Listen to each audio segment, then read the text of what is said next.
Break के बाद स्वागत है आप सभी का सी न्यूज भारत में। जन अधिकार सामाजिक कल्याण संघ छत्तीसगढ़ की द्वितीय प्रदेश स्तरीय बैठक सूरजपुर जिले के मंगल भवन में संपन्न हुई, जिसकी अध्यक्षता प्रदेश अध्यक्ष दादा चंद्रकांत सिंह ने की।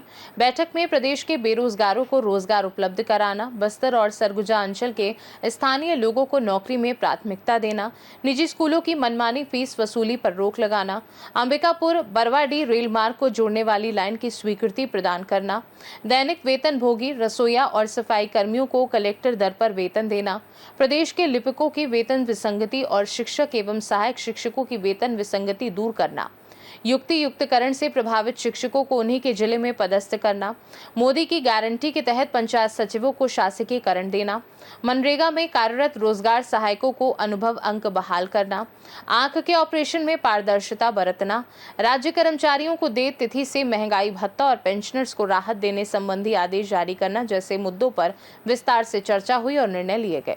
इन सभी मांगों को लेकर मुख्यमंत्री, विधानसभा अध्यक्ष और मुख्य सचिव के नाम एक ज्ञापन जिला कलेक्टर की अनुपस्थिति में सूरजपुर एसडीएम को सौंपा गया।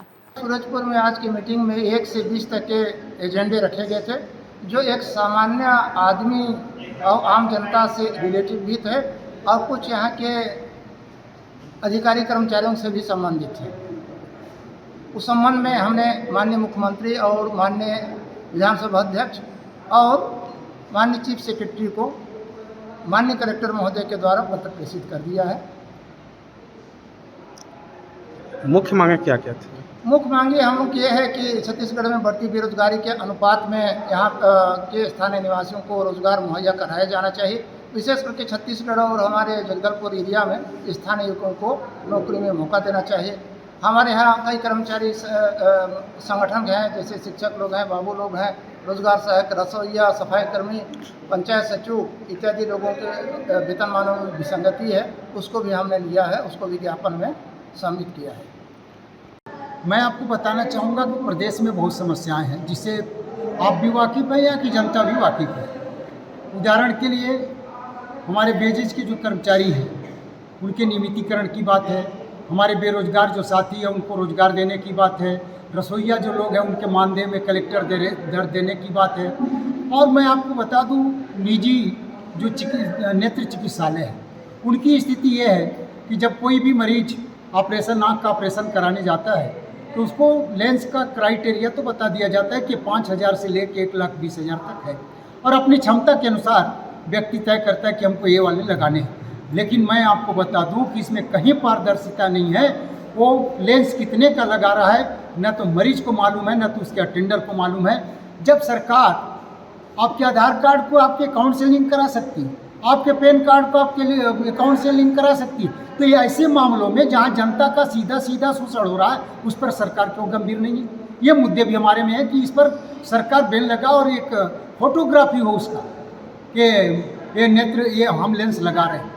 दूसरा, मैं शिक्षा के बारे में बताना चाहूँगा। निजी जो स्कूल है, निजी स्कूलों की स्थिति है कि आप किसी से छिपा नहीं है, हमारे प्रदेश के लोगों को जनता से नहीं छिपा है और हर पालक लगभग परेशान है। निजी स्कूलों की फीस इतनी ज़्यादा है कि देने में आदमी ले दे करके अपने बच्चे को पढ़ाने के लिए आधा पेट खा करके पढ़ा रहा है, लेकिन फीस की वजह से और उनके दबाव, यूनिफॉर्म यहाँ से खरीदिए, बुकें यहाँ से खरीदिए, जूता यहाँ से खरीदिए। अगर इस मामले में छूट मिलता तो कहीं से भी बेचारा खरीद लेता। सेकंडली, पाठ्य पुस्तक का हर साल बदला जाना ये सबसे बड़ी विडंबना है प्रदेश में। इस पर सरकार तत्काल रोक लगाए कि पाठ्य पुस्तक हर साल नहीं बदलेंगे, उसकी एक समय सीमा निर्धारित है। इस बात को लेकर के भी हमने आवाज लगाई है।